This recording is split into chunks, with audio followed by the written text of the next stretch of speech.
ஓம்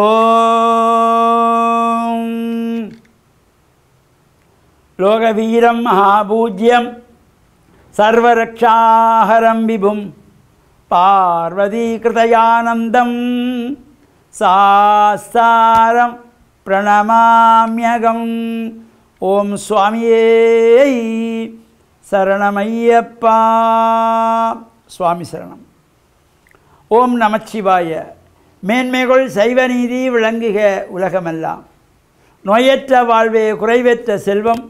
அந்த நோயொழிகள் இல்லாத வாழ்வு இந்த உலக மக்கள் எல்லோரும் வாழ வேண்டும் என்று கலியுகத்தின் காந்தமலை ஜோதியாகிய சபரிமலை சுவாமி ஐயப்பனுடைய திருவடிகளை சிறந்தாழ்த்தி டான் தமிழொலி ஓம் தொலைக்காட்சி நேயர்கள் அனைவருக்கும் சர்வதேச இந்து மத குறிப்பீடம் அகில இலங்கை சபரிமலை ஸ்ரீ சாஸ்தாபுரத்தின் சார்பில் இனிய வணக்கங்களும் நல்லாசிகளும்.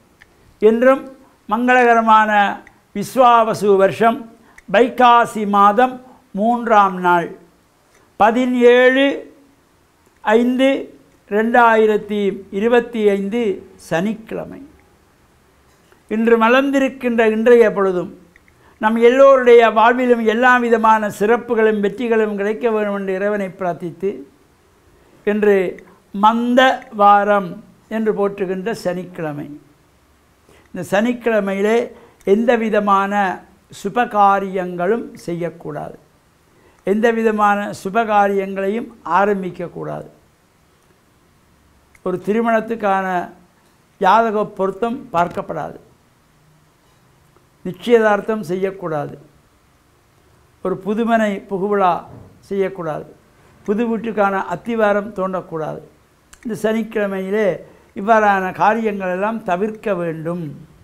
ஒரு ஆலயத்திலே கும்பாபிஷேக கிரியைகள் ஆரம்பிக்கக்கூடாது, கும்பாபிஷேகம் நடத்தக்கூடாது. இவ்வாறான அந்த சுபகாரியங்களை எல்லாம் தவிர்க்க வேண்டும் இந்த சனிக்கிழமையிலே. இது மந்த வாரம். சனீஸ்வர பகவானுடைய வழிபாட்டுக்குரியதும் சபரிமலை ஐயப்ப சுவாமியினுடைய பஜனை பூஜை 18ஆம் படி பூஜை வழிபாட்டுக்கும் உரியது. அதேபோல் விஷ்ணு ஆலயங்களிலே விசேஷமான பூஜை வழிபாடுகள் சனிக்கிழமையில் செய்து கொள்வார்கள். இந்த சனீஸ்வர பகவானை நாம் இவ்வாறு வாரங்கள் தோறும் பிரார்த்தனை செய்கின்ற பொழுது ஜாதக ரீதியாக நமக்கு ஏற்படுகின்ற தோஷங்கள், இப்போ நமக்கு லக்னத்திலே சனி, 2ஆம் இடத்திலே சனி, அர்த்த அஷ்டமத்தி சனி, 4ஆம் இடத்து சனி, 7.5 நாட்டு சனி, அஷ்டமத்தி சனி என்று இந்த ஜாதக ரீதியாக பார்த்துக்கொள்வார்கள்.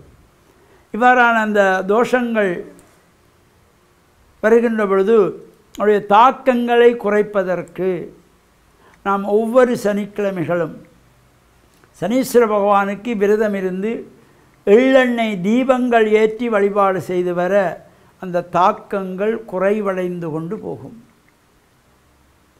எனவே இந்த கருங்குவளை மலர்கள் கிடைத்தால் சனீஸ்வர பகவானுக்கு அர்ச்சனை செய்யலாம், அல்லது வன்னி பத்திரம் கிடைத்தால் வன்னி பத்திரத்தினாலே அர்ச்சனை செய்வது அதிவிசேஷமானது.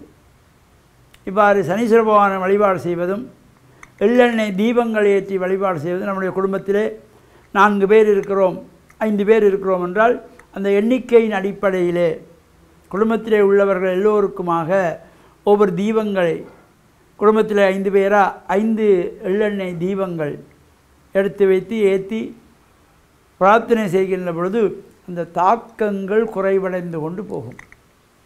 நமக்கு இப்போ அஷ்டமத்து சனி இல்லைத்தானே, சனி தோஷம் இல்லை, வார நேரம் பார்ப்போம் என்று இருக்கக்கூடாது. ஒவ்வொரு சனிக்கிழமைகளும் நாம் இந்த பிரார்த்தனைகள் செய்ய செய்ய செய்ய அதனுடைய தாக்கங்கள் குறைந்து கொண்டு போகும். அந்த அஷ்டமத்து சனி வருகின்ற காலத்திலே, 7.5 நாட்டு சனி வருகின்ற காலத்திலே அதனுடைய தாக்கம் குறைவடைவதற்கு நாம் ஒவ்வொரு சனிக்கிழமைகளும் சனீஸ்வர பகவானை வழிபாடு செய்து எள்ளு சாதம் நிவேதனமாக சனீஸ்வரனுக்கு படைத்து அவற்றை வாங்கி உங்கள் கைகளாலே காக்கைகளுக்கு உணவாக கொடுப்பது. அவ்வாறு செய்யப்படுகின்ற பொழுது ஜாதக ரீதியாக ஏற்படுகின்ற தோஷங்களும் விலகி வாழ்வில் உயர்வுகள் பெற்று பேரானந்த பெருவாழ்வு வாழுகின்ற வகையிலே இந்த சனிக்கிழமையிலே நாம் சனீஸ்வர பகவானையும் வழிபாடு செய்வதோடு மகாவிஷ்ணுவையும் வழிபட்டு சபரிமலை சுவாமி ஐயப்பனுடைய பூஜை பஜனைகள் நடைபெறும் இடங்களில் சென்று பிரார்த்தனை செய்து பஜனைகளிலும் கலந்து இறையருளை பூர்ணமாக பெற்று மண்ணில் நல்ல வண்ணம் வாழ டான் தமிழொலி ஓம் தொலைக்காட்சி நேயர்கள் அனைவருக்கும் சர்வதேச இந்து மத குறிப்பீடம் அகில இலங்கை சபரிமலை ஸ்ரீ சாஸ்தாபுரத்தின் சார்பில் நல்ல ஆசிகளை கூறிக்கொள்வதில் மன மகிழ்வு கொள்கிறோம். சர்வே ஜனாக சுகினோ பவந்து சமஸ்த சன்மங்களானி சந்து சுபம்.